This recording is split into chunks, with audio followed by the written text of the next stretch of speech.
Back to day 6 now, and we are about 4 hours in.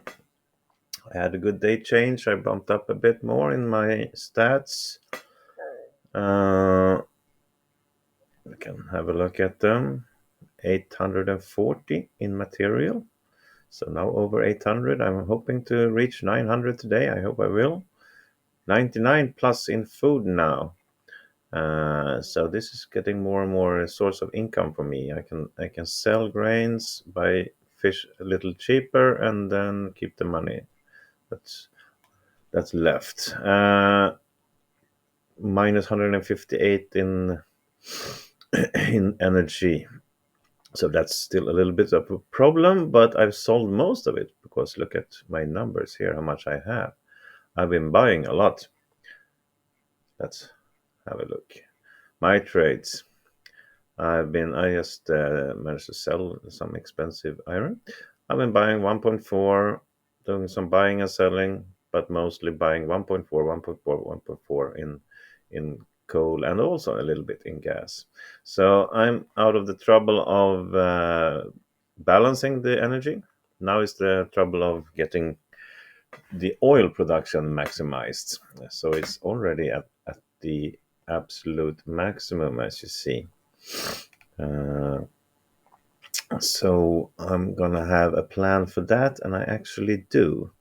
Uh, First, I want to show you also again. Sorry for jumping back and forward. Uh, let's let's have a look here. Grain and fish. I can sell grain 11.5 by 10.1. That's about 15% above just by buying and selling what people offer. So same here with iron. I can sell at 13 and buy 10.8. That's about 20, more than 20% in difference. And that's why I put my bar like that. I maximize grain instead of fish, and I maximize iron instead of lumber. And I always check. I go in from time to time, a couple of times an hour, just check can I sell some iron, buy some lumber. Maybe I sell 1,000 and I buy 1,200 and I get 200 more, and I still make money on that, on top of that. And that's the way I boost my economy, and step by step I boost my production and everything about that. That's how I work, and it's working so far pretty good. But let's go back to the oil problem. I realize now that with the oil now that's capped at 200 an hour, and I'm gonna have factories in a couple of days, or I'm gonna start building factories, and it costs 2,500 to build a factory. And if you count the workshops that you have to build before, it's 3,500. And I said I'm gonna start with four. That's about 14,000. And maybe I want to go up to six. Then I use up all my oil just for the first factories. Of course, I will make some in the time, and maybe I can buy. But it's a lot better in the long run to get oil. So I have decided that if nothing happens before that, I will probably make an attack on Persia.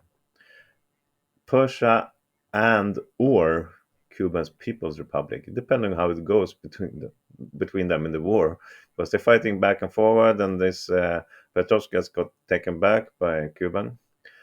This Petrovsk, as you see, it's a double oil. Tehran, double oil, and this what's called Ahvaz, double oil. So I got three double oil provinces here for me to grab.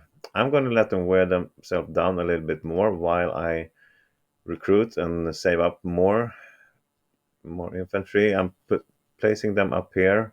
See, I move this up here. I'm moving this one up here because they are at 100%, both of these.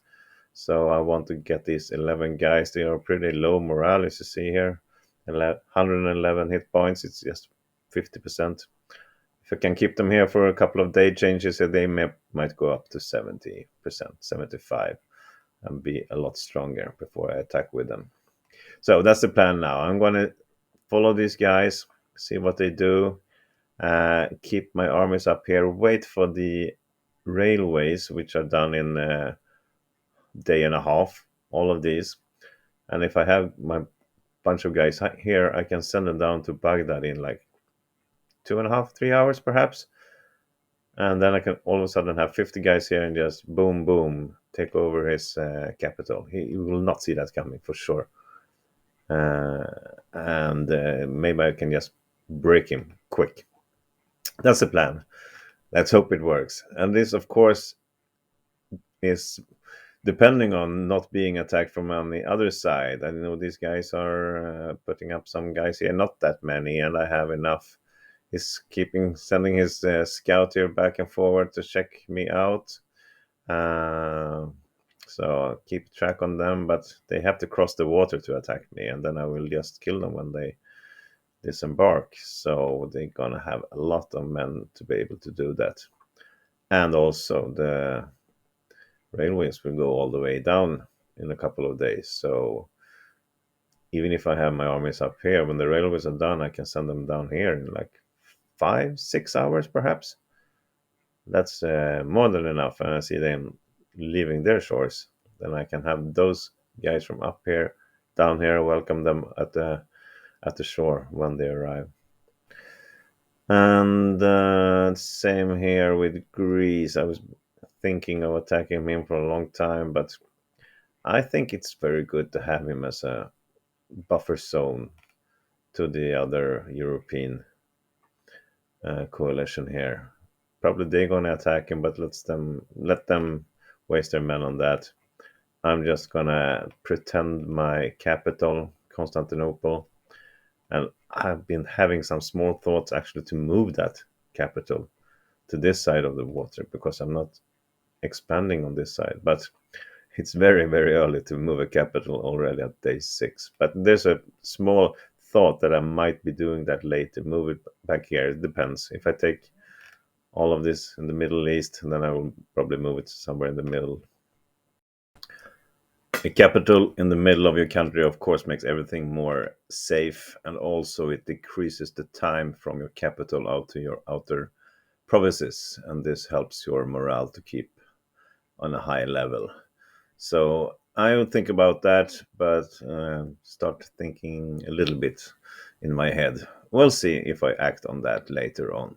But just to share my thoughts in the early stage with you. Okay, nothing more to say really now from day 6. We will catch up later during the day and see what happens in 6, 7 hours or something like that. I don't know. See you later.